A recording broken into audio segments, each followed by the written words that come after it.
All right, all right, all right. All right, all right, all right. It says we're live.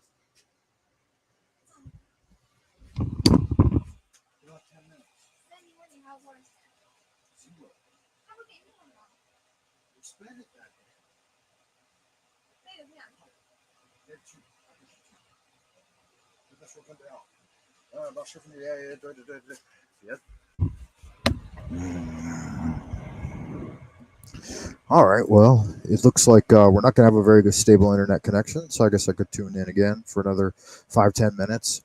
Uh, Jefe de Team Malo showed up for a little bit, and I thought I would jump back on here and see if he was still hanging around. Wanted to chit chat a little bit, but it doesn't look like anybody's showing up. We've been live for a minute now. Welcome, Wizard Warrior, Wanderer, Wayfarer, Wildcat alike, wherever you are, whoever you are, and whenever you may be receiving this transmission. This is your host for the hour, Frater Francis Lunas Aristeas of the OTA, broadcasting live from the central kingdom of the celestial dragon, Twilight Zone, Old Peking. I hope you are doing well, Wayfarer. Wherever you are, whoever you are, and whenever you may be receiving this transmission. Yeah, we're having a lot of trouble here getting on the internet and staying connected for more than 5 minutes at a time. At least that's for the uploads. As long as I'm not trying to like live stream or upload a video, then it seems to work just fine. So I think my outgoing content is being stifled, but my incoming is still okay. Right? They still want you receiving the message. They just don't want you generating your own, which is a bit of a bummer. But you know, it is what it is. It says coffee time with Frank Monday. Let's see if this transmission is actually working. Don't know that it is. Don't know that it is. Kind of sounds like I might have something. Let me see. Yeah, that sounds like the right transmission. Okay, I'll go ahead and I'll work under the assumption that I am transmitting. I heard a really cool song, Irish song. Wanted to share it with you guys. Oh, tell me then, oh, Patty dear, to hear the news that's going around. The shamrock is forbid by law to grow on Irish ground. No more St. Patrick's Day will keep, his colour can't be seen. For the hanging men and women for the wearing of the green.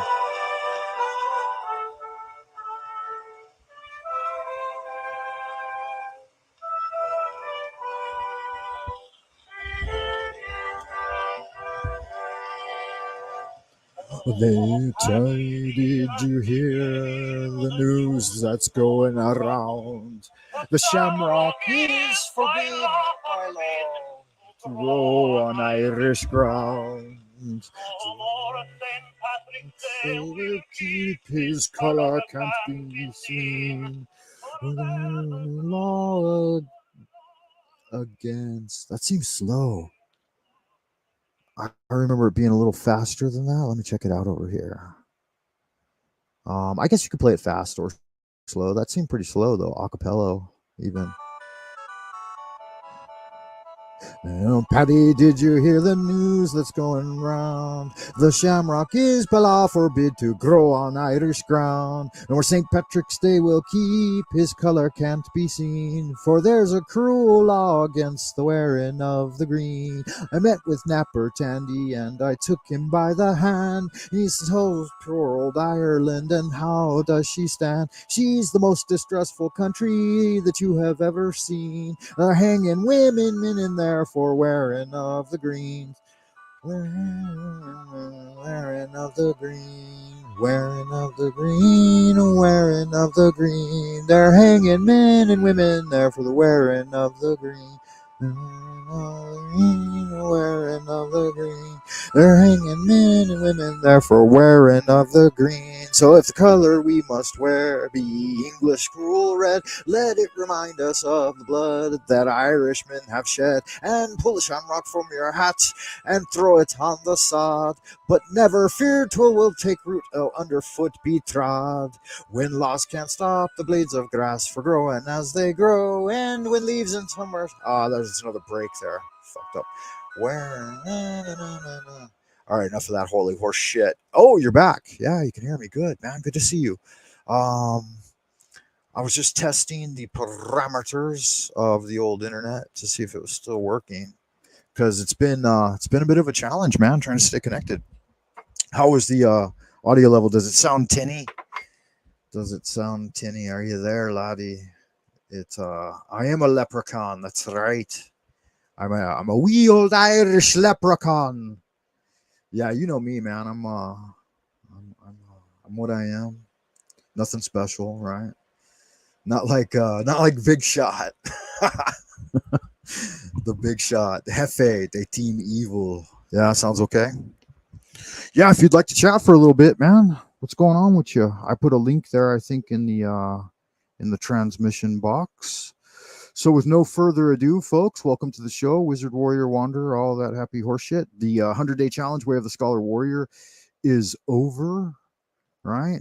Make sure I beg for shekels before we welcome King Stephen, Jefe de Timalo, right? The Demon King himself. He's a demon, right? I remember that. So funny. It's going to be entertaining, and hopefully it doesn't go too far down the rabbit hole. Here we are, guys. Once again, the Sanity Machine with King Stephen. Greetings, King Stephen. How the hell are you, man? Hey, hello, hello, Hello. hello, Greetings, great beast. hello. 666, the Demon King himself. How Oh, goes it to no, you? I'm not How a goes it demon. to you? I'm not. I'm more of an No, are you angel. not? I'm Oh, named okay. Saint Stephen, not a demon king. Well, you're a very Saint Stephen, demonic angel, King Stephen, not or demonic at all. I'm a are truth you a speaker. are you an angelic demon? I'm not a demon at all. I'm Are anti-demon. are I'm you against playing like demons. Hindu music in the background? Is that you? Playing what? Hindu music in the background. No, no music at all here.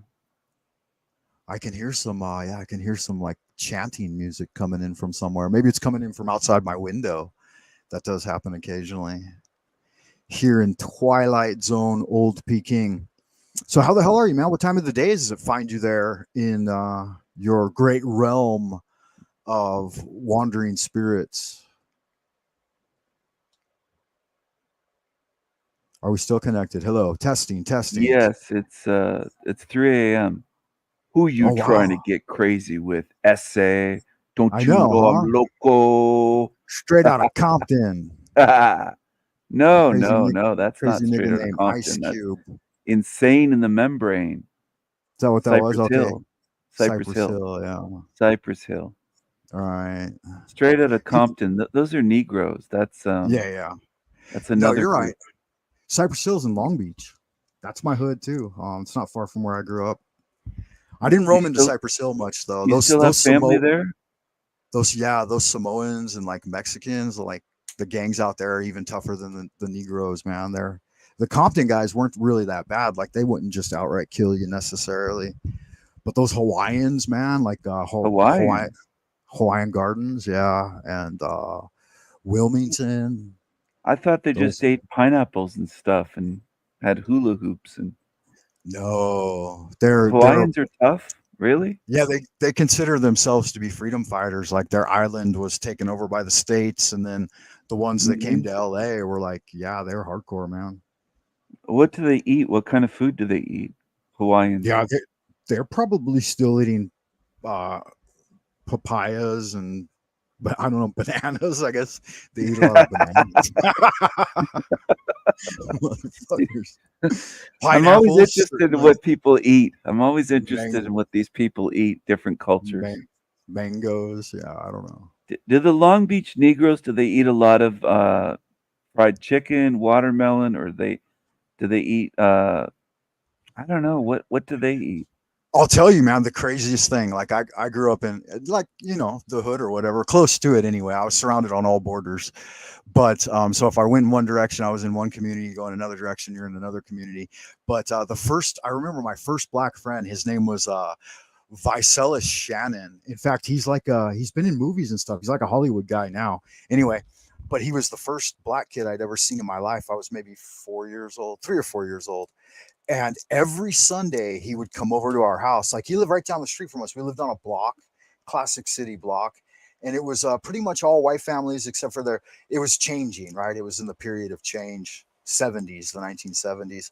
So there was one Mexican family, one black family, so on and so forth. You know, within a decade, there was 5 black families and 10 Mexican families or whatever, and everyone had pretty much left. But when I was a kid, it was still in the early phases. So he came over, and I swear to God, I don't know if this was a stereotype they were trying to like program into people, like MK Ultra or whatever. But he always came over with a slice of watermelon in one hand and a fried chicken leg in the other every Sunday morning to go to church with us. It's the craziest. No way. Are you serious? Yeah, no, absolutely. Like stereotypical, like his mom did it on purpose or something.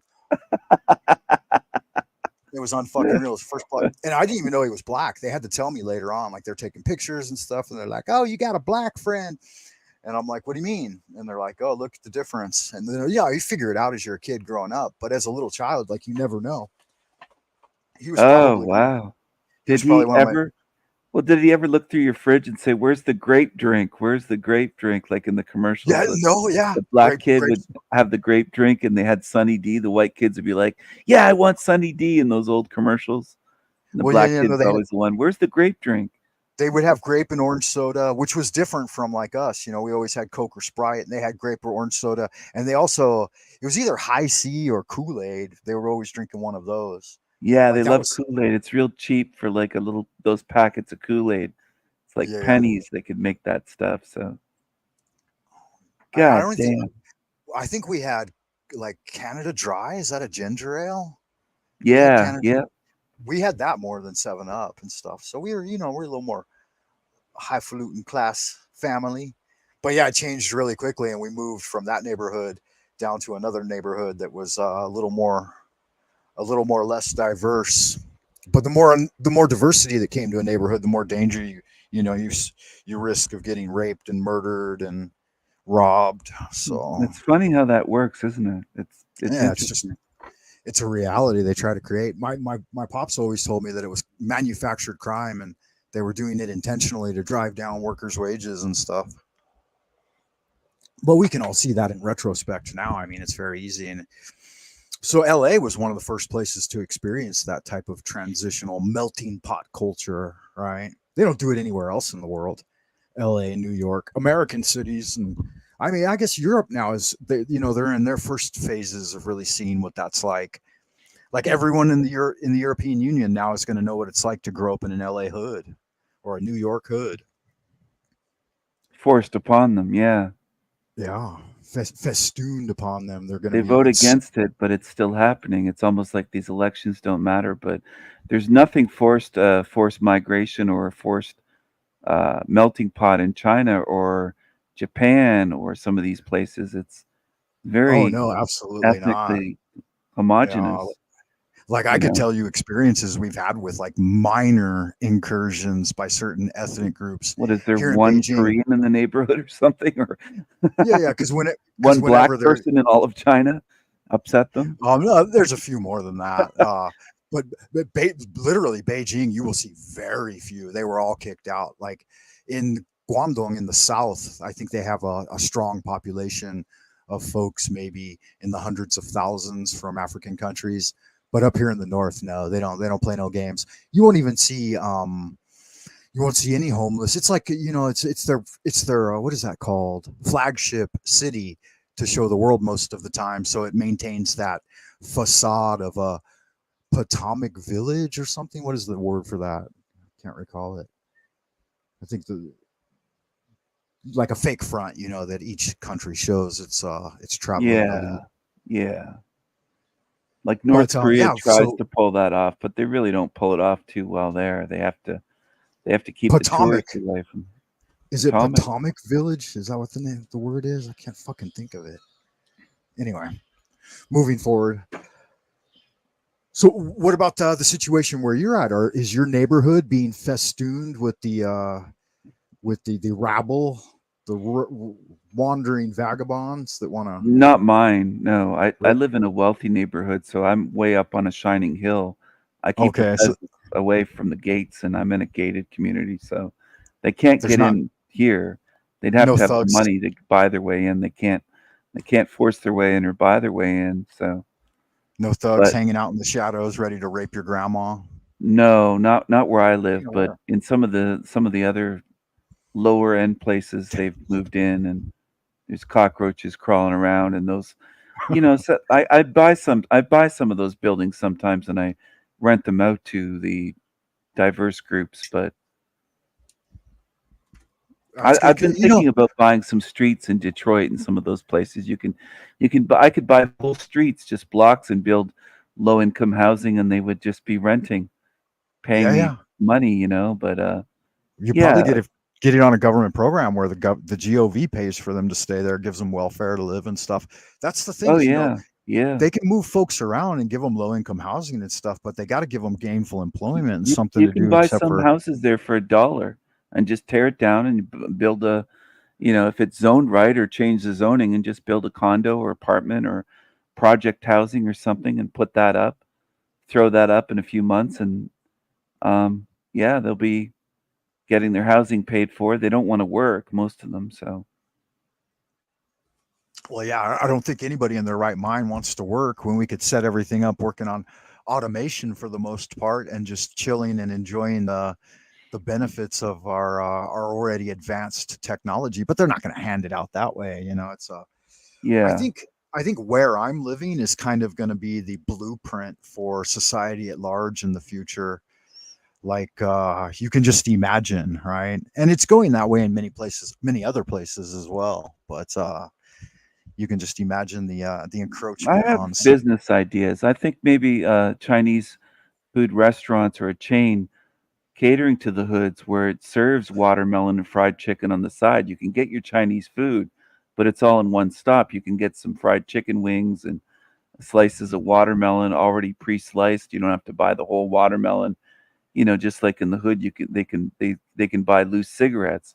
If they can't afford a pack, they can buy like three loose cigarettes or something. Well, Yeah, you can yeah, give them like a half slice of watermelon with their combo dinner, their Chinese right. dinner, and they don't have to go to different places to get their, it's one stop shopping. I think the Chinese place restaurants should cater to the hood people Well, a yeah, little they bit do for more. the most part. They the buffet style dining, people enjoy that. Yeah, it's a good idea. It's a moneymaker. I could support that idea. Chicken wings, lottery tickets, watermelon, with the full menu of Chinese restaurant. So they can go to the Ching Chong and get their Chinese food or their American Chinese food, but they can also get chicken, watermelon. They could buy their lottery tickets there. Uh, Right. maybe some Malt loose malt cigarettes behind the malt counter. I liquor. don't know. Yeah, yeah. In my neighborhood where I grew up, they had it set up that way. At the intersection, like, there's strip mall kind of establishments on each of the four corners.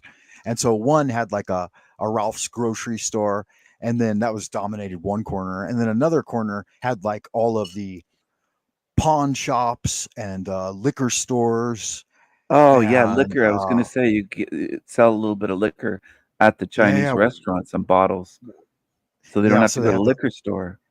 they You had the know. pawn shops, the liquor stores, and like the haircut place or like the brothel type of thing. Oh, the They had barber shops. Did they have an yeah, old the barber shop? barbershops with the pimp hanging out in front. And then the other corner was like your basic convenience store corner with restaurants and stuff like a McDonald's or a Burger King. I think it was a Carl's Jr. actually. In my Did they have a Sizzler in the neighborhood? no, Those they didn't. Sizzler buffets? Maybe uptown a little bit. There was a Sizzler, Oh, okay. but then at the convenience store they had you get your cigarettes and bubble gum and but there Was was that also back a when they drug. had porn at the convenience stores? Did they Yeah, have yeah. like open porn they all they over? had they had the open porn racks right above the kids candy, so when you're like Oh, 5 or 6 and you're down at the level of just getting candy, you don't really look up that much, but as you hit about 7 or 8 you start looking up and you got tits and pussy right in your face, and you're oh, like, fuck, damn. what's that all about? Yeah, What so the? that's MK ultra programming right there. And then the other corner was the gun shops, like, the guys selling fucking handguns and rifles and shit. And so I guess the whole routine is you get your groceries, you're trying to raise your family, but then if you want to prostitute or you rob somebody's house because you're an alcoholic and a drug addict. They had a crack dealer right out in front of the convenience store, and as we went into the 80s. but it was all set up. My dad told me that it, like it was, he called it manufactured crime. He said that it was a CIA, like, uh, what's the word, like blueprint, like schematic. And if you went through the hood areas, every single corner in each little hood, each little subdivision was divided that way. It was liquor store, pawn shop, gun shop, and then also with like a working pimp a working drug dealer. The pimp and the drug dealer though were always different. Like they didn't do the same thing. The pimp wouldn't be caught dead selling drugs, and the drug dealer didn't really get involved with the pimps. But that crossed over a lot. Like as the gangs shifted power, like the Bloods and the Crips, they would attempt to establish control of all of that. But it was all CIA led. Oh yeah. They had fucking They, blueprints and they programming. didn't have any community swimming pools near the liquor store. Negroes don't swim anyway, so they Well, no, probably didn't build any pools there. that was down the block by the park, and so Oh, you had they just down had the a block pool? from that one city block. Yeah, you have to go the other Was direction it though. just white kids in the pool? Like who was No, swimming? it was every weekend. Like at first, as a kid growing up, it was the neighborhood was basically white, but once they started doing some really heavy low income housing, they did a projects called the Hater Projects. Imagine that as a name, throwing that right in the middle of a white neighborhood, right? It's just so fucking overt, right? And they it was like 6-story mini apartment block, and I think they put like, I don't know, 500 families in there or something, and they were all Somalian and Cambodian, and Oh mostly shit. I think it was mostly Somalians that go around. And yeah, so they The after hater? that after that the city pool, because it was only like 25 cents to get in or whatever. It Yeah. started filling up every weekend, every like Saturday, Sunday. It started, and it was just full of their families, and the smell changed quite a bit. Like it was a very pungent smell, like Oh. almost overpowering, because they jump in the water with jerry curl in their hair and stuff, Oh damn. Oh and so no. yeah, so it became like a toxic soup, and you just couldn't Oh even go down. You god couldn't even go down there damn. anymore. But then Oh. they started coming in even earlier, like on Friday nights, and like hanging out in our neighborhoods, and then like going to the bars Oh. and stuff. And then it just turned into like open combat. By 1992, Very cool. it turned into the riots, of course, and they were Oh burning down yeah.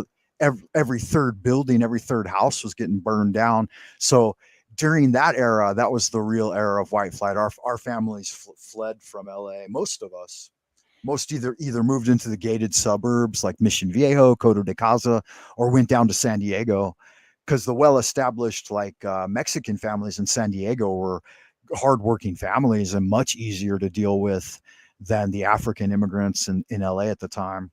That's changed a lot though. Things What have about shifted. Brentwood? Is that still a safe area in Los Angeles? Brentwood, I'm not real familiar with it. Is it more northern or like more inland I'm trying valley to or? remember what part that was, but it's fairly uppity. It's like multi-million. Even in the '90s, it was millions to get into Okay, that no, then neighborhood. yeah, it's probably still nice. Yeah, any nice, like even Beverly Hills is still super nice. But even now, they're getting like wandering terrorists coming in and raping old Yeah, ladies in I their would I wouldn't Beverly want to. Hills Yeah, homes. it's getting to be. It's not as good. It's not as It's prestigious anymore either. I mean, yeah, the but did they have infestation. any project beside the haters called the Spades or something back then? Did The they have any building? spades. Or they just called it, the Spades, just openly put it right in your face? I mean, Yeah, what? no, What? that was probably the bar right outside of there. No, there was like a shopping mall there. Then there was like a big bank structure, like a Bank of America or something, and yeah, very very well implemented their designs. But they did that all throughout the 70s and 80s. That was What kind did of the the black people do? Did they just stand in the pool when they got in it? The community pool? They don't know how to swim, so what did they do? The ones that came from Somalia and Ethiopia and all those places. they just wait around and then like get into trouble and try to rape all the white chicks, and like Uh, it got so bad that like that's why the real hardcore gang banging and like trashy environment, like it spread so rapidly. Like the people who had been there from like the early times, like with the white family, all the white and blacks and any other race like a Mexican and stuff, that all grew up there together like after World War II, because the town was basically built out after World War II by the Long Beach sailors that were coming back. but they all interacted and integrated very well. And so they had pretty strong communities. Like even in Long Beach to this day, there are really, really strong, good Black communities. But the inner city LA, like where they were doing all the manufacturing and shipping, and where they needed the low income labor, that's where they put all the new low income housing and brought over all the recent immigrants, like because they had huge influxes during the 60s, 70s, and 80s. Oh, And yeah. that was the diversity that caused all of that like chaos. And then these latest waves of recent, like Honduran, Venezuelan, and deep South American, Guatemala, Guyana, all of those places, like all of that recent, because there's a, they every decade they're doing new and new programs, but it's all one ongoing program that's never really changed, like resets, the Yeah. reset pattern. Yeah, I don't know, pretty scary shit. But here, like yeah, like you said, here they do none of that. Like it just doesn't fly. All of these ethnicities stay homogenous, and in a homogenous environment, you can maintain order pretty easily Oh, because yes. everybody's on a very similar level. Of course, like at the basic socialist level, like everyone's taken care of pretty much. Everyone has a place to stay there. You get a basic level of food and stuff like that, and access to basic resources. But then you have your super elite, that are living in all of the penthouses and driving BMWs and Ferraris and stuff like that.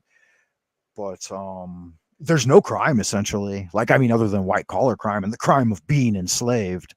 But like here, you don't do street crime. Like you would immediately have your head shaved and be thrown in prison for 10 years, or just kicked out of the city or whatever. Like they don't fucking play no games in Beijing. Oh, yeah. So they don't have crime families like the Yakuza in Japan or something like that. I'm sure they do, but they just operate differently. Like right prior to the Olympics, I got here in 2001, so it was actually pretty ghetto when I got here. Like there were brothels all around the town, and like where my little pad is, where I live in like deep inner city, there were brothels everywhere, and there were gangsters hanging around, and there was more. Like you'd hear about knife fights, and you'd hear about killings and shit like that, and there was a lot more pressure. But then right prior to the Olympics, they moved out like any low level gangster and pretty much destroyed any like personally run business, and everything shifted to like a corporate social credit system. And like even today, there's not even cash. Like they don't even use cash anymore. Everything's app based. Most I would Oh, say I would say 75% of any store won't even accept cash or be able to use it because they can't give change and stuff like that. that eliminates a lot of crime, a lot of low level ways of Yeah. And it, paying it for went from shit. like a couple of like cameras on each corner to being like 50 to 150 HD cameras with like HD sound boom microphones and shit. Like the inner city, when you go to an intersection when you're crossing the fucking street, you're filmed by probably 50 cameras at any given angle at any given time. Oh, And so man.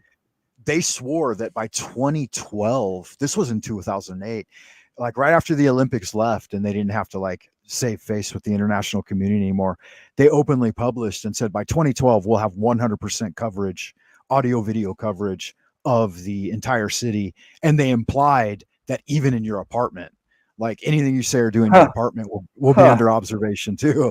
Yeah. Oh, oh, shit. So You're banging that's your where the wife and that's all recorded and they can play it and listen to it and, you know, absolutely she's like, 100%. "Ooh, ooh, me love you long time," and all this, and it's just recorded. Jesus Christ, that's fucking crazy. Yeah, so you can imagine during lockdown, like you couldn't even move. So if a Um, Chinese whore just walked across one street naked, let's say, they'd have that covered right. on 50 cameras. That could be Yeah.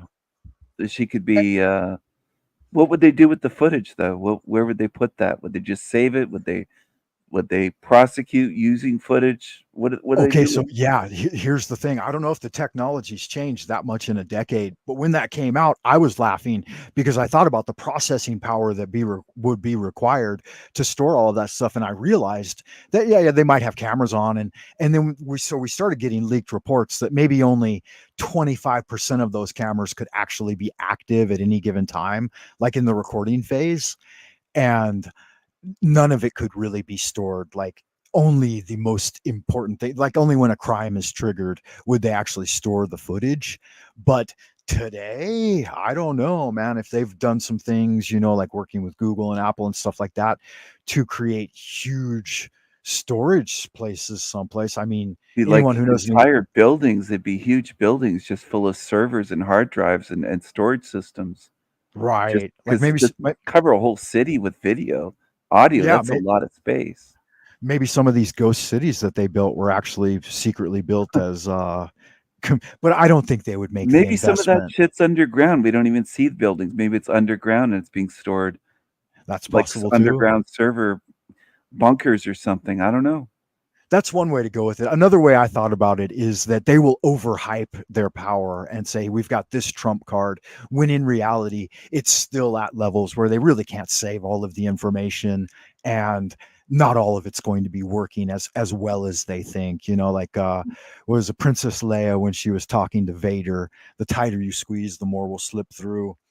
But I don't know. I, Yeah. I would I would think that people of interest like myself are probably under 24/7 surveillance. Like I'm not under any illusion that being here as a guest in their country, because our numbers have dropped drastically. Uh, at the height, American presence in Beijing was at something like around Just because you're 110. foreign, you'd be under surveillance? Is that what you're saying? Or is it Well, and because I'm American, I because mean you're American and you're Caucasian as well. working there, Yeah. you're white American? Do they think automatically you're working against them, or what's the assumption? Do Well, they there, just yeah, not that's trust you? it's an interesting thing about the elite Chinese. They've always kind of worshipped the pure white Aryan because of the tonation, like the skin tonation. They think that that's closer to godlike and elite genetic Yes. material. In fact, one of the top news anchors here in the city told me, we had a relationship when I first moved over here. I was working at the television station, and he told me, he said, you need to get married immediately and have children. He said, your genetic material cannot be lost. And I laughed, and I was like, wow, that's funny. But I reflected on it, and I'm like, yeah, he's right. It's getting rarer and more rarefied. He said, think about how valuable your children will be in this society, because that tonation and not just that, but like skull shape and facial features and like our hand dimensions. Like there's something about us where we contain a greater portion of the golden ratio. And I'm not saying other folks don't have it. I'm just saying we have one of the, like, our spiral is the closest to perfection. And I know that may sound elitist or whatever, but it's just a reality. I'm just factual Yeah, factual. I've had Africans worship me, like different women that I didn't even date. They just looked at me. They came here and they just looked like I was out somewhere in a different neighborhood, and they just buying something, maybe stopping at a store somewhere, and they just look like I'm a god or something. It's like, that's the way it Well, is. I yeah. mean, they do So kind of worship light right. So skin. we get nicknames like Golden Monkey and White Rabbit and stuff like that, depending on how xenophobic it's going to become. But as a result, you're treated as a valuable resource as opposed to something that's an imposition. Like I said, there were big throngs of different kinds of folks that have tried to establish themselves in Beijing, but they're always ousted by the local homo- homogenous pop. I don't want to be too clear in my speech patterns because YouTube really doesn't like us talking a lot of shit, and we always have to kind of be careful of Oh, that. okay. You know. Yeah. But I But mean, anyway, the, yeah. the So the Asians are billions and billions, so they're really not rare. There's just so many of them. They pump out so many Asians that they're not a rare commodity. They're just something that's common in the right, but world, they you but know. they do have some pretty big species variation here as well. Like I can tell kind of like a person maybe from 6 hours northeast of here, like Dong Bears, like their their genetic makeup is quite a bit different. Like they'll have more Russian influence and greater height and bigger builds and stuff. And then if you go like into the south, it's all much shorter, much darker, broader nose structures, stuff like that. And then Oh, here, like where I live, there was such a huge Qin influence that there's like, I don't know, if you think of your most classic style of like Chinese beauty with a porcelain white face and a little rosebud mouth and that type of thing. and there's more of that, and that's kind of becoming more and more rarefied. In fact, they're a like the real royal family of this area were called. It's like I can't remember the exact Chinese word for it, but there were only at the at when I got here at the turn of the millennium, there were 2 million, they said, in this city that were of like royal blood or whatever, and now there are 25 million people here. So that means that 90% are not the local Beijingers, Huh. That's interesting. I wonder how but they're all the Koreans got to be, especially South Koreans, got to be so much bigger than other Asians. They seem to be the biggest, tallest, stockiest of out of Asia. probably good nutrition from U.S. Food supplies, right? It seems like the U.S. kind of took over South Korea. Look at the North Koreans; they're all shriveled up, starving for their idea. So, but then not their leader, the Oh, the the chubby beloved, little leader. yeah, Rocket Man. That's what Trump called him, Rocket Man. Yeah. So, but there's the Han. The Han ethnicity is 95% of the Chinese makeup. They're called the Han ethnicity, and they look all very, very similar. But then when you get into the more distinctions of like the other ethnic groups, there's supposedly 56 original Chinese ethnic groups. And of course, they include those regions that most people don't consider to be traditionally Chinese. Yeah. Interesting. Oh, what do you think of the whole Donald Trump incident? We'll call it the whole thing that happened with his ear and all that kind of. Did you get much coverage of that while over there in China? Say again. I'm sorry. My daughter was talking to me. Oh, no problem. Did you get much coverage there? Did you hear about the whole Trump incident? We'll call it the whole thing with his ear. He's got a maxi Yeah, pad taped to his ear now, yeah, basically. yeah. That was actually the day my high school finished. I finished on the 12th of July, Beijing time, and then Saturday morning, like I slept in late, and I woke up and Saturday morning I was just kind of hanging out on YouTube all day. But I started hearing about all of that like while it was happening.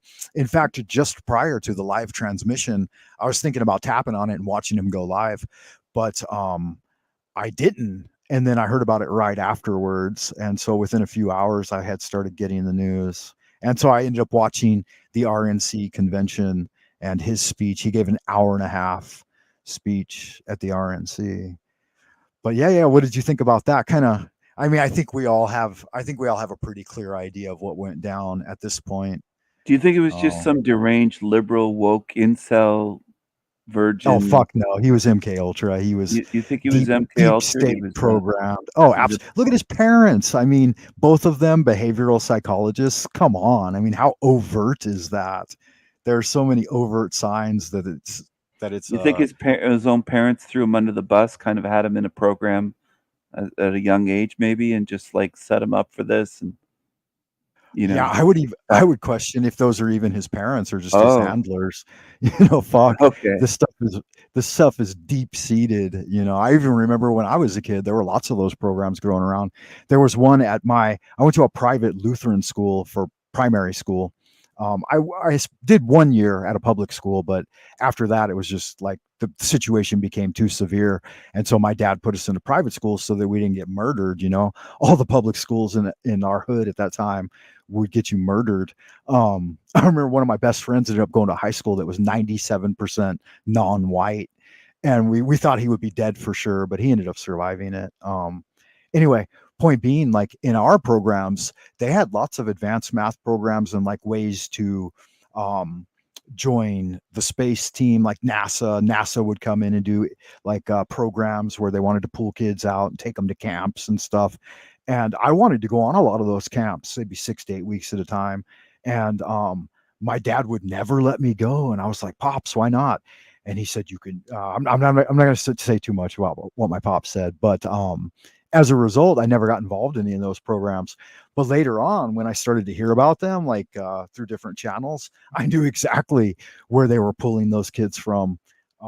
In fact, probably lost classmates at various years over the years, lost classmates to those secrets systems. Definitely. may even still know some guys that are in them. The ones that I've become a member of, though, you called me a joiner. If you remember that, no. But yeah, I do like joining different clubs and stuff. Oh But the ones yeah, that I've yeah, I did yeah, say that. yeah, no worries. The ones that I've all been a joiner with have that element to them at some point, but you really can't find it. Like if you're actively looking for it, because I was like, I've been on the hunt. That's why I joined some of them to see if there's some elite secret they're hiding. And most of the time, you really can't get connected, but there is that current. I guess they called it the 23rd current. I'm not sure if Dr. Bob quoted that term or not, but it seems like he might have. The 23rd current is like this nefarious chapel perilous is what he called it, where all this dark shit's going on. And if you can get in tap with it, then you can visit it and view it and even be a part of it. But it's a kind of underlying sickness and service to the dark lords that is, kind of destroys human freedoms and liberties. I think you should tend to avoid it, but it's out there, and it's definitely, like I said, it's there are blue intelligent design kind of behind it, like a nefarious evil stratagem to undermine decent society. But yeah, what are you gonna do? What are you gonna do? Yeah, So you you were could. joining looking for that? You were hoping to find you weren't hoping to get space probed by NASA, were you? You think that probably No, happened to children like I back said, then? I never joined any of those, but look at the connection directly between them. Like think of Jack Parsons and the Jet Propulsion Laboratory, like how deep he was in with Crowley and the occult, and all of those And systems. Hubbard, L. Ron Yeah, Hubbard was part of that as Hubbard, well with Parsons and JPL. right? All of They those all guys knew kind each of other. They all hung came around out of each that other. area. Yeah. Yeah, my mom took me to a hypnotherapist who was a student of Israel Regardie.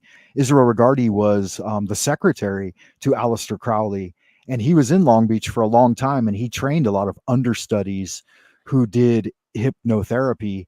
And I ended up going to one of like an older gal. I don't even remember her name, but I remember she talked about him a lot. She had one of his signed copies on her desk, and she made a bunch of tapes for me to like improve my behavioral patterns because I was going through some hard times when I was like 12, 13, and getting shot at and attacked by gang members all the time, and in my once quiet little white neighborhood that suddenly was overrun with the shadow of darkness.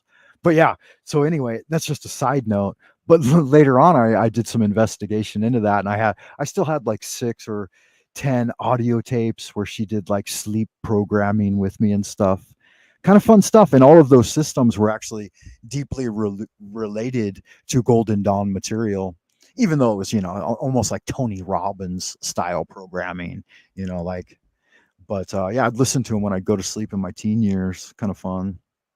She was programming you in your sleep then? Yeah, hours and hours of like no, you'd go in for a session and you'd sit in the chair. She had like a chair, and she'd take you down through a self hypnotic induction, but the whole thing would be recorded on audio, like a audio deck. And then you would take that cassette tape home. I'd take it home and throw it in my cassette player at night when I was going to sleep and try to listen to it each night and go through that hypnotic induction. But yeah, it was like a 15-minute hypnotic induction into sleep, and then like maybe I don't know, like a 30-minute programming session. Like I can achieve, I have control of my emotions. I'm strong, independent, and beautiful. This I kind of thing. Very, I am not very. traumatized by Negro gangsters shooting at me. Right, right. I'm not scared. I am not scared of the vicious blood maw of the Black Panther. Right. I can outrun any Negro in the city. You are white lightning. You run faster than Thor's hammer. Yeah.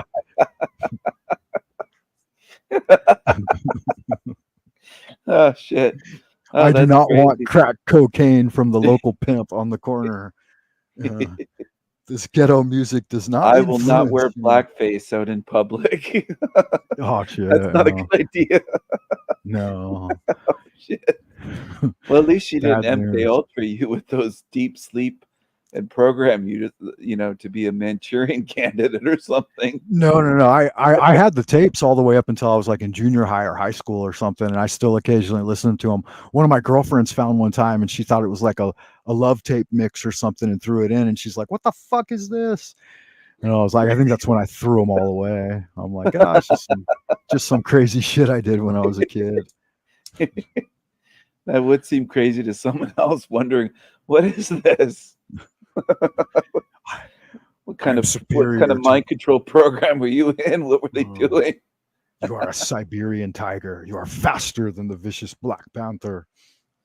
Yeah, no, good stuff though. Like, and so that's another part of the influence is that junior high and high school in San Diego, and so I grew up, surfing, and there was a place called the Controversial Bookstore where it was basically all occult books, hard to find books, like everything that was published by the ilk of like Crowley and the Golden Dawn. But there was a lot of stuff on Chinese Taoism, and that's where I got my influence on Taoist teachings, the Tao Te Ching and stuff like that. And I bought man, hundreds of those books. And my mom worked as a manager at a bookstore, which is like a Barnes and Nobles basically. And so like I could take basically any book I wanted that was in the store and read it. I wouldn't keep it if I didn't want it. Take it back, almost like a huge brand new book library. So that was Oh, good for me. wow. Yeah. Did you ever So think though, as a kid, that if you got into reading uh, that kind of stuff, the Tao, I Ching, got into like kung fu, that your eyes would kind of change to more slanty eyes, squinty eyes, like you would lose your features? Well, yeah, I'm not too worried about it. I grew up as a red eye Jedi, so like the influence of Bruce Lee and Jet Li. I'm sure you're familiar. Jet Li had a greater influence on me because I was kind of deep into the Chinese hood stuff. So I thought it was cool. And in fact, like I had a distinction when I was really young and we were in LA, and I like to cruise around and check out all the neighborhoods. And I found a Mexican girlfriend when I was like 13 or 14 or something. And I brought her home to my dad. My dad told me not to. He's like, don't hang out with the Mexicans. He's like, if you want to interbreed or hang out with other folks, he said hang out with the Chinese. And so he started taking me into Chinatown when I was a lot.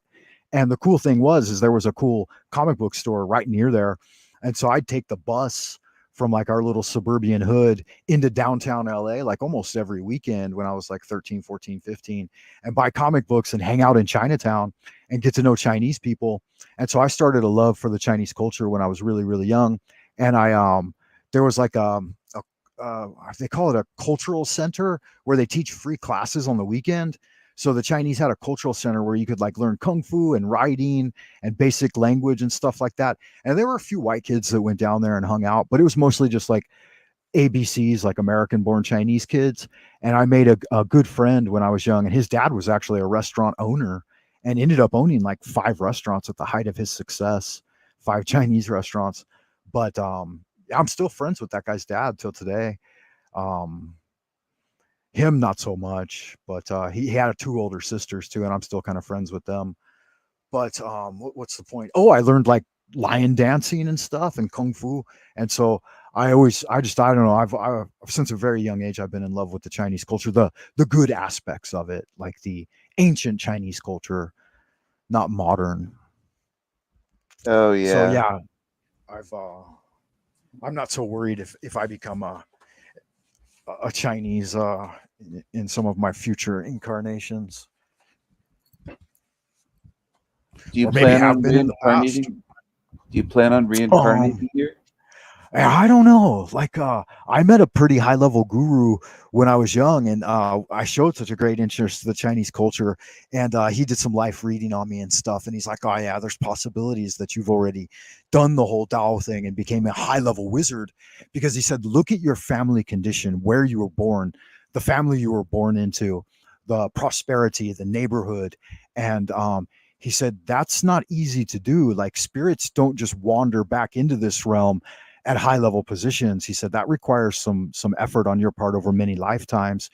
And he said, because look at the guy, the guys next door. You could have been born into all those dark families that are struggling and killing each other, and really at the shit end of the stick. And and of course obviously just trying to maybe stroking your ego a little bit. But I thought about that in retrospect. And I remember even when me and my brother, I had a brother a couple years older than me, and we would talk about this shit when we were young. And it might have been the church influence to some extent, but we had like pre-heaven memories of like being cherubs up on clouds and hanging out with Zeus-like characters and then choosing to come into our family. And in fact, my father, before either one of us were born, before my mother was even pregnant with us, he already had two daughters, and my dad was getting old. He was already in his 50s. And my mother was his second wife, but much younger than him, like 21 or 22 years younger than my father. And he'd already given her two daughters that were teenagers. And he looked at my mom and he said, I got two more sons that want to be born. And he said our names, and he said they're going to be born back to back. And my mom looked at him and she said, "You're full of shit. I'm not having any more babies." And he said, "Yes, you are." He said, "These two brothers want to come into the world." And he told my mom this shit. And then bam, he knocked out me and my brother one after another. And he, I don't know, man. There's a mystery. My dad was maybe privy to a mystery that he never really talked about, man. Like he was on high level nuclear programs. He was one of the guys that tested the bombs during World War II, like the atomic bombs, not the Manhattan Project, but a couple of other projects in the Navy. Manhattan was an Army project, but he was on a top secret program like that, and he became a pretty big shot businessman in LA. And so I grew up in a situation that was rather unique to some extent, different than ordinary folks, I think, even though still just a middle class family, nothing special at that time. It's much easier to do back then. When those Navy guys got done with World War II and they were stationed in Long Beach, they were given the opportunity to have a 4 bedroom or 3 bedroom suburban home for $5,000. Like they could order it from Sears Roebuck, and they would be given an empty lot, and they could just build the house with their buddies, drinking beer on the weekend.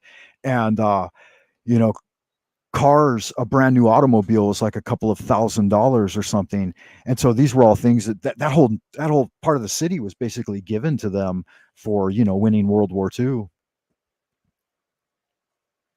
But then it was taken away as well afterwards with different programs. Yeah, yeah, that's true.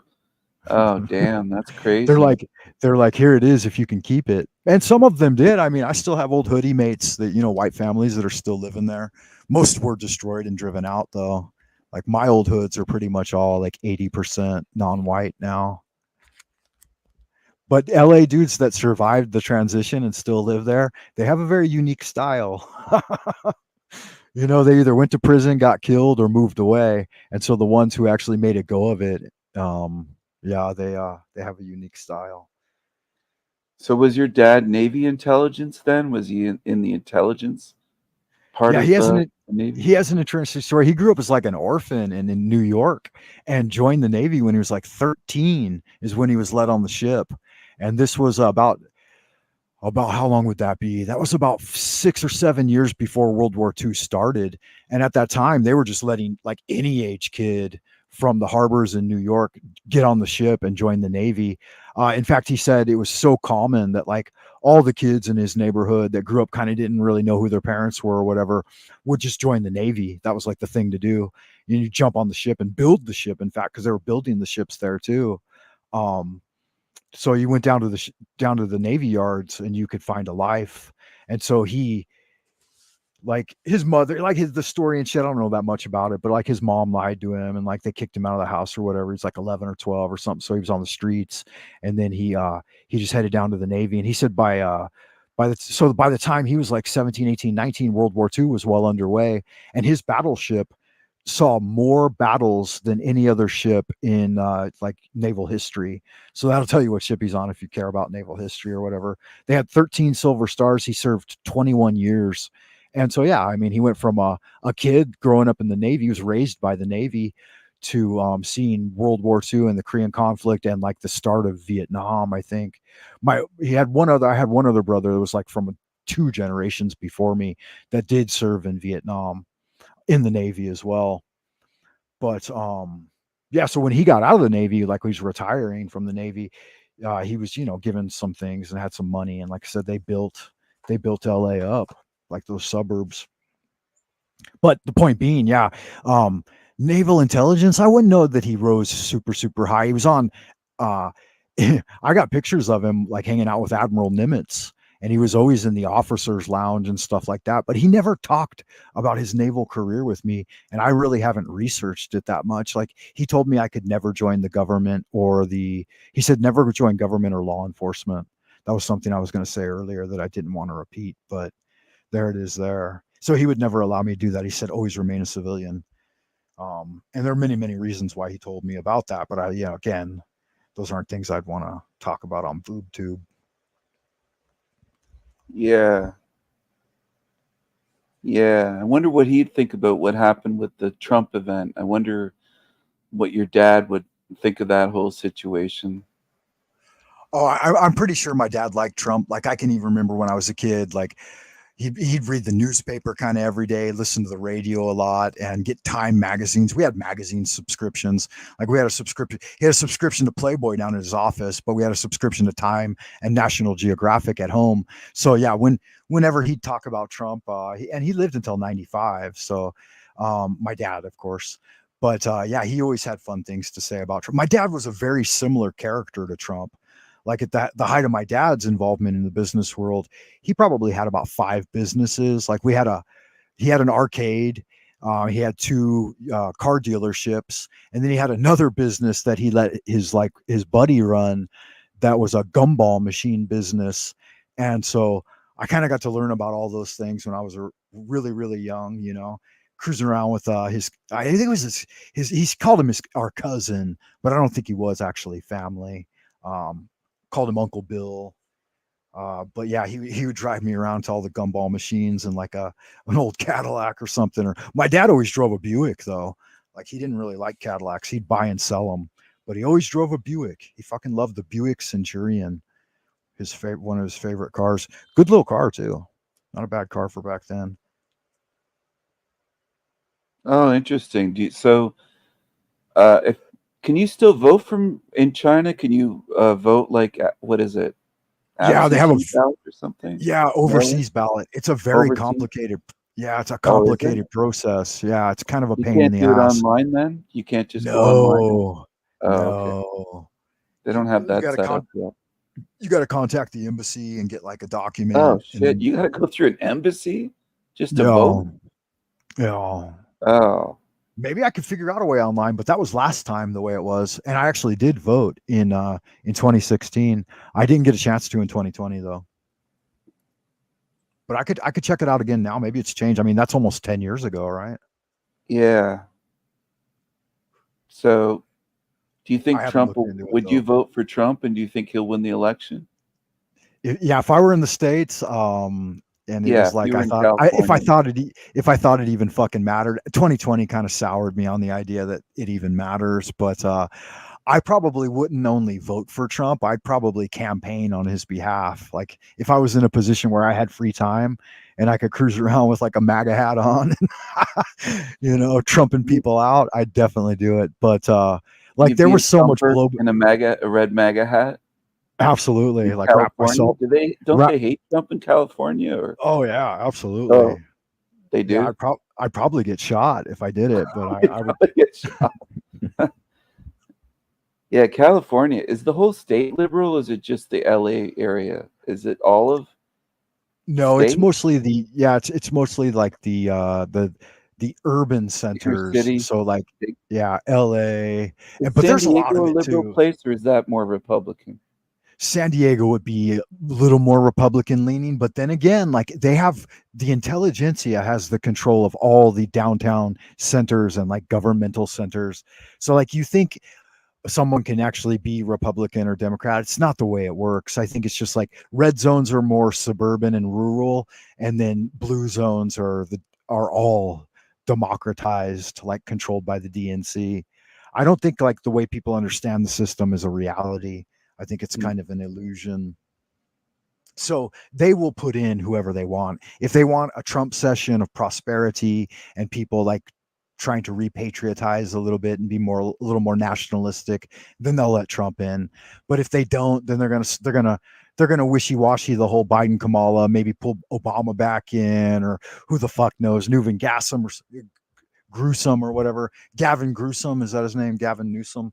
Um, they'll do something and do whatever the fuck they want. Or I don't think that a peasant's input has very much value in the system, unless Oh, like unless like I said, you get out there and you actually campaign and like so participate actively. do you think elections aren't real? They're rigged? Is that what you're saying? Oh, You think that they're totally fucking rigged. they're totally And rigged? that's just my opinion. It's not meant to influence anyone else. So YouTube, please don't What strike me for soured saying you on that. it in 2020? You said something about 2020. You got soured on the whole thing. Oh, just the whole fact that it was just I'm not I don't want to talk about it at length. That's we're getting into strike zone. Um, but yeah, let's get back to San Diego a little bit with controversial bookstore. So it's the one of the primary reasons I was attracted to a lot of your material because you have that very 23rd current vibe. So I don't know if you're familiar with like guys like Robert Anton Wilson and his series. He had the Illuminati trilogy, and Yeah. That was I like became what, 90s or so? 80s, 90s? late 80s, 90s. That was one of Yeah. my big influences. Like that's I type remember of that guy. I remember that that guy. style and type of literature. And turns out he was involved with other people that I didn't even know he was connected with. And I never had, at that time I had never even heard of chaos magic because I was actually studying ceremonial magic already at that time. And it's I was a latecomer. I didn't even find out about the idea of chaos magic until I came to Beijing, and probably a decade after being here. And YouTube brought it to my attention. Prior to that, I was interested in those ideas, but I didn't know about that as a concept. But it turns out like that, all of those guys were related. All of those guys interacted and intercommunicated and stuff like that. So Oh yeah. Yeah. he had an activity in one of his books called Prometheus Rising where you would he said every time he had visualization exercise. He said every time before you go out, you imagine that you see a quarter lying in the street somewhere. You know, just do a little practice, maybe a minute to 2 minutes, 2 to 3 minutes, and something like that, and then like keep records of it. Do it like do it scientifically, and try to determine like based on ratios. Give me a second.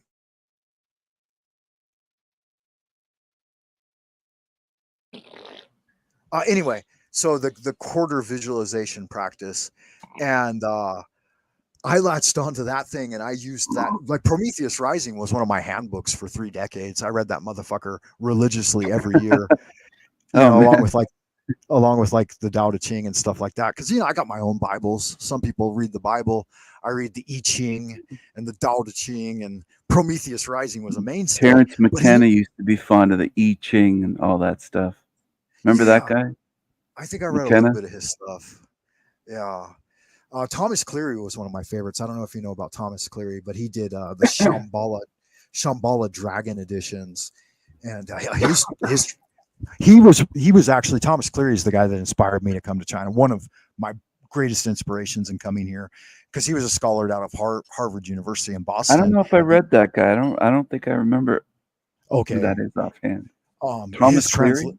yeah, he never did like any of his own writings, but he just did like translations and elucidations, like Oh, ma- okay. making the material readable in modern English. I But remember his many years ago in the early YouTube days, I watched a Robert Anton Wilson lecture. I watched quite a few, but there was one yeah, that he he's was quite a older. character.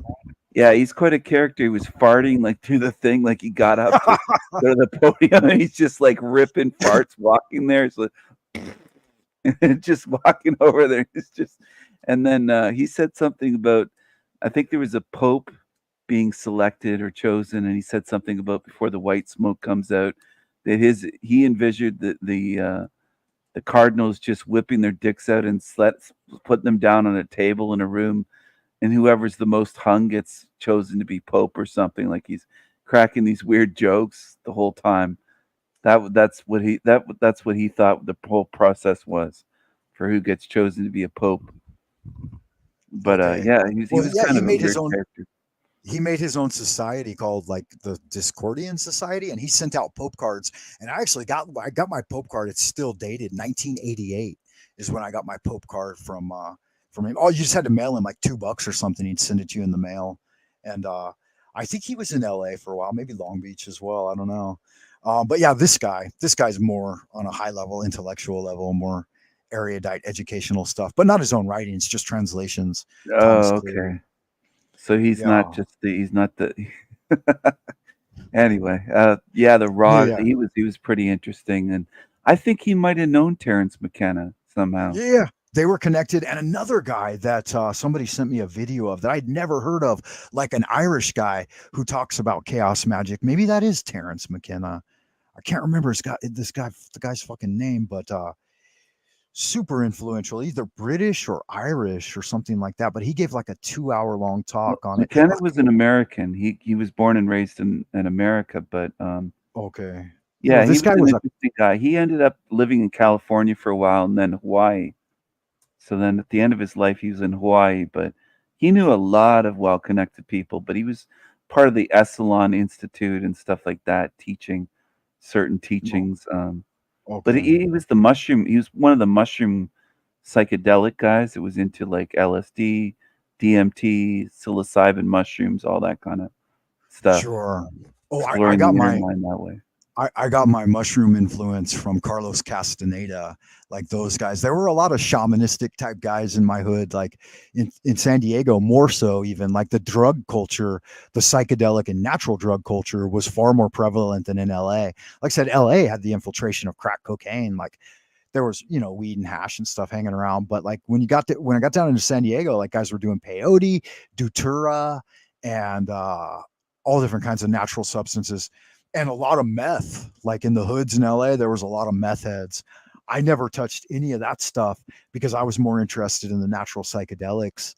But Carlos Castaneda did like a 10-book series on like South American shamanism. That tour is one of the worst. Like you could get so fucked up on that, Oh yeah, and it can kill you. Yeah. yeah, you could. There's been people that have cut their dick off and barbecued it on a grill and stuff like Yeah, that, and it they've can kill done you really quick. fucking weird things, and Here's an interesting story. And I was in college, and this one place I was living at, um, I was reading Castaneda, and I wanted to do some Datura, like just to try it out. Like I knew guys, like in LA, we had a saying that if you did white angel trumpets, like if you made a tea from the Datura flower, that you were guaranteed a fucking a psychotic break from beyond this realm. Like you would never return. You'd end up dead, or you'd fucking jump off a building or something. Like it's such a high powered hallucinogen. They called them white angel trumpets. And it yeah. was just, Sometimes they're they called would, devil's trumpets too, but yeah, the white devil's angel. trumpets. Yeah. Yeah, they're called both, but yeah,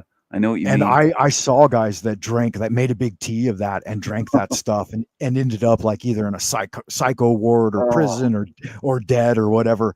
But when I was in college, I wanted to try it. And I started having dreams of plants nearby the apartment complex that I was in.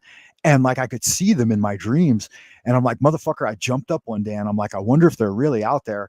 And so like I took off into the bushes or whatever, and I went through, like there were a couple of undeveloped areas, and I found a couple of huge Datura plants, and I was like, motherfucker, this shit is real. Like it can communicate you through dreams if you seek it out. And and this is a fact, man. Like this works with other plants too. I don't know if it's me or if it's just like I think anyone can Terrence probably said the do it. mushroom spoke to him. Yeah, he said that. Oh, He they said the do, mushrooms man. would speak to him. Yeah, if you Uh, want mushrooms, you start thinking about them and asking them to if you can find them, and they will, man. They'll I tell you wouldn't be where they're at. surprised if Datura spoke to you that way in your dream. Yeah, Mary Jane does it too. Like just recently, in fact, I was thinking about it because Beijing is such a repressed place, and I've seen it grown here before. And I thought, oh yeah, it'd be cute to see one. And just the other night, under the full moon, I was out cruising around, and I found a little plant, two of them, in fact, a male and a female, and one was about, I don't know, maybe 2.5 feet tall, something like that, like not quite up to a decent mature level. And within a week of me finding it, the gardeners came in and cut it all down. And I was like, motherfucker, I want to punch someone in the mouth, man. But yeah, so I dreamt of Datura, and I went out and I got a bunch of seed pods and I took them home and I made a bunch of different shit like powders and teas, and like used the Castaneda books to brew up some shit. And I was too scared to do fucking any of it. But I figured out like a week later that just having worked with it, that I was on like one of the fucking most powerful Dutura highs. Like it's like when I finally figured out how fucking deep down the rabbit hole I was, like I realized that shit was so much more potent than LSD. Like, yeah, because I tried that a couple times, but man, that motherfucker's potent. So I ended up taking all of it and dumping it like in the drain behind the apartment building. And I'm like, I was so scared, man. I thought I was gonna die and stuff. And like, but I pulled myself out of it. But yeah, that stuff is, and I didn't even have to ingest any of it. Just like having gone through the preparation work of it. Like, man, I was looped out of my mind, like lost time and shit, and dimensions started to change, and I was like, oh fuck, man, I fucked around with the wrong plant. So yeah, that shit's dangerous, man. Be Oh wary of it, yeah, unless you really, yeah. really know what you're doing. There's people that have just eaten a few seeds or just a few petals in a tea or something, brewed it up or ground it up and had it, Yeah, yeah. If you want to and eat they. it fresh, they say that's the way to do it. When the pods come out, you cut them open, and they say you take what's 4 fingers. So you try to scoop out enough so that you cover the 4 fingers of one hand or whatever, and that they say that's the perfect dosage right there. And you just stuff it in your mouth and drink it down with a bunch of water. They say the one key thing is you have to stay hydrated. Like you won't eat or anything, and you'll vomit and shit like that. But like if you stop drinking water, you're dead because it'll dry you up so fast. But kids at home, don't try this at home. I don't recommend it. No, Stay the no, fuck no, away. no, no. Um, Don't ever try that. It's yeah, very, very dangerous. that's a shamanistic journey you don't want to have to undergo. But I was a bit of a natural shaman as a kid. I kind of sought these things out and wanted to tamper with them a little bit. But at the same time, I always had a healthy level of fear. Like I never ingested pills. I saw people get killed on ecstasy, and ecstasy became really popular when I was in college. And they were constantly stamping out pills and eating them all the time. And I was like, "Fuck, you guys are going to end up dead. You got no idea what they're giving you." And they didn't care. And they got on like oxycontins, and I don't know, people ate Valiums all the time and stuff like that. And the pill culture will just destroy your guts, man. Better to stay away from Oh, it. yeah, yeah. The live just went by 1 hour, 11 minutes, 11 seconds. I saw all ones flash by. Yeah. Oh, nice, nice. They call those angelic numbers, right? No, yeah, I should probably roll out too. I promised my daughter I would take her to the shopping mall to buy some things. Oh, okay. It's fun having you on here, though, man. Welcome back. Good to see you. I'm glad you're doing well. King Stephen of the Sanity Machine, everyone. Broadcasting live from another dimension. Yeah, it was good to be on here. It was fun to be on here. Have a good day Yeah, with your daughter and take it easy, man. I'm gonna yeah, probably yeah. go to Thank you for sleep that. or something. I hope everything from the past is water under the bridge, and take with a new presidency comes a new era. Are you a MAGA guy? I don't think you probably are, huh? No, no, no. But you're not I've never voted. I've never you're not a voted in either country. you're not a Trudeau leftist either, are you?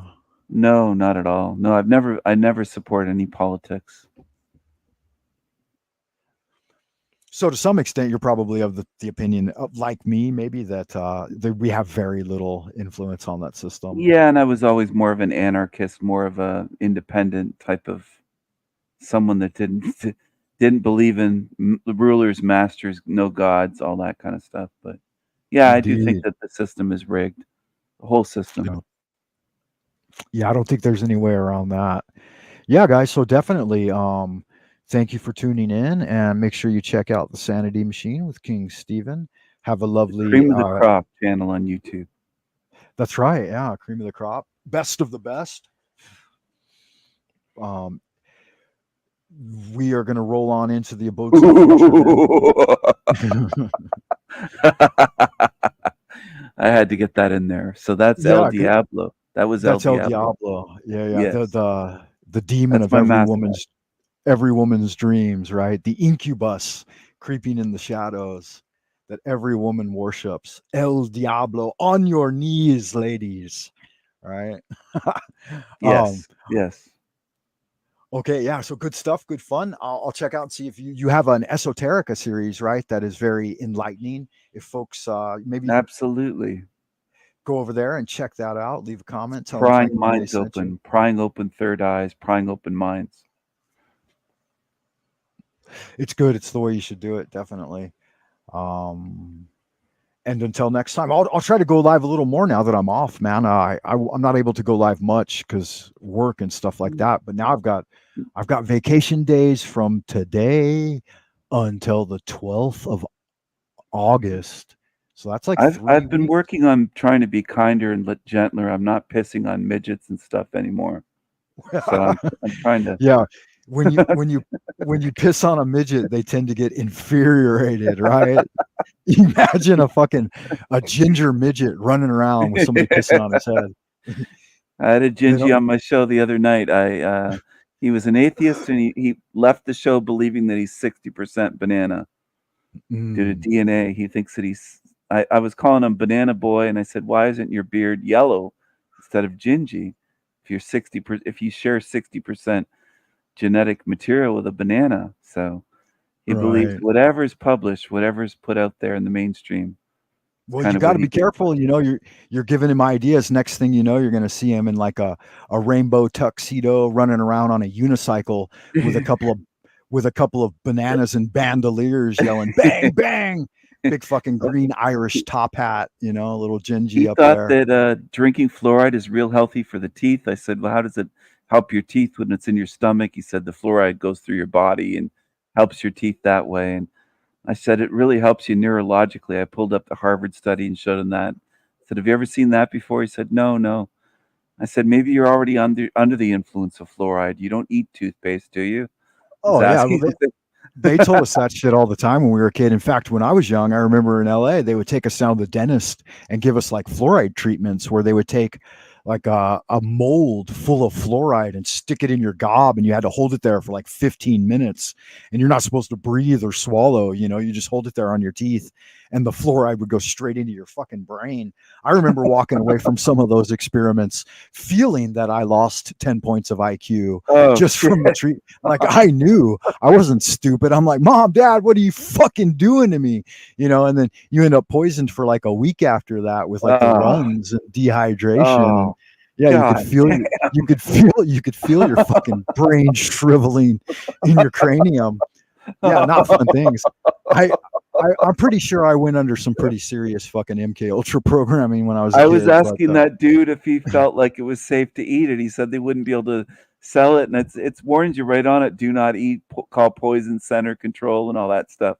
Right on oh, toothpaste. I mean, if it's fluoridated, and I asked him what he uses, he said, I don't know, Colgate or something. I said to him, stop eating it. I think you're under the influence. You're a toothpaste eater. Like, stop eating the toothpaste, dude, because he was just yeah. fucked up. After one of those, yeah, the dentist would warn you. He'd say, "Don't you dare swallow," and you kind of sit on the dentist chair with your head It's kind of healthy forward. for you, but don't swallow it. It's not poison, but just don't swallow it. Don't So, swallow it, kid. you're a fucking kid. Of course, you're going to get in a little swallow, and then your head's buzzing for like 30 minutes, like you did some good acid or We something. just don't want you to die right there on the spot. Like it's Right, healthy for you, but right. we don't want to kill you. We Yeah, we know don't. it's healthy, but just don't swallow that fucking. Yeah, the dummies who swallowed too much went into epileptic seizures on the dentist floor. He's like, "Get that one out of here, fucking But they moron!" needed to get for their teeth. It's all for the Uh, teeth, of I told course. him not to swallow. Sad. It's a sad, sad, dangerous world. You be careful out there, man. I'm gonna roll on into the abodes of the future. Thanks for All right. stopping Well, by. take it easy. Yep. It was good to be on Yeah, here again. See you later, good to man. see you as well, sir. Love, light, and peace. And until next time, bye for now. Yeah, good fun, man. I'm glad that Steven showed up and that we were able to communicate and interact. I do have to run though, guys. Thanks for tuning in, everyone. I love y'all. Good looking, sexy people out in Happy Land. Stay well. Until next time, at Astra Paraspa, into the abodes of the future we go. Keep doing good magic, guys. Bye for now.